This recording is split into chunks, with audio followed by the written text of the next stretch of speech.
Diz a lenda que, no final da década de 50, em uma pequena cidade no interior de São Paulo, havia um pacato hospital que cuidava de crianças que tinham problemas nos ossos.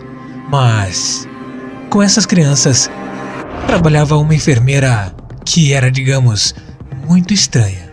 Um dia essa mesma enfermeira se apegou muito a uma das crianças que já não estava mais tão bem. Ela estava ligada a alguns aparelhos e provavelmente não suportaria mais o peso de suas pernas e braços.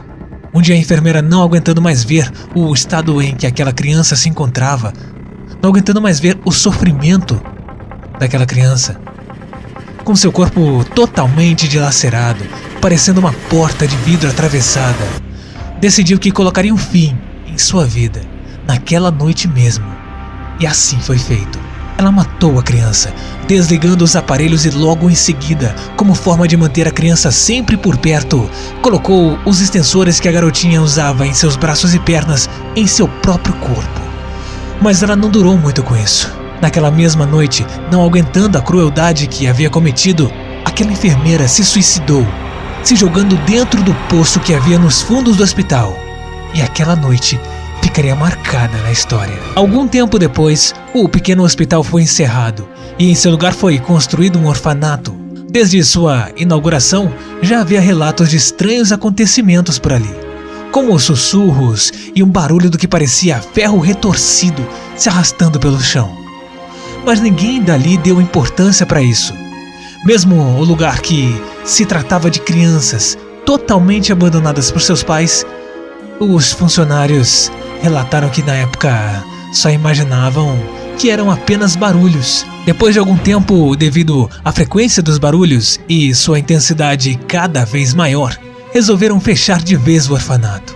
E restando apenas algumas poucas crianças para serem transferidas, foi nesse momento que coisas bizarras começaram a acontecer. Toda noite crianças ouviam barulhos metálicos e viam o vulto de uma mulher horrível caminhar pelo corredor da ala em que estavam. Um dia a doce e amorosa Vivi, de apenas 7 anos, quebrou a perna e a criança dava gritos terríveis, terríveis de dor. E ela dizia que foi uma mulher de ferro que havia feito aquilo, com a aparência de uma bruxa, com coisas estranhas em seus braços e ferros que pareciam ferro retorcido. Mas ninguém acreditou na Vivi. Nenhum adulto acreditou. Eles imaginavam que a criança havia caído da escada por aprontar demais, porque estava fazendo alguma palhaçada, mas Vivi não era de bagunça. E alguns funcionários sabiam disso e começaram a desconfiar. Mas, infelizmente, a administração e os policiais deram o caso por encerrado e não falaram mais no assunto. Um tempo se passou e a mulher de aço, que viria a ser apelidada de Bruxa de Ferro, atacou novamente. Uma noite, uma das meninas entrou gritando no quarto, acordando todas as outras crianças, que saíram correndo pelos corredores do orfanato. Aquela foi a atitude que os garotos viriam a se arrepender pelo resto de suas vidas. Conforme a criançada correu, algumas ficaram frente a frente com uma mulher horrível, toda deformada e com ferragens pelo corpo.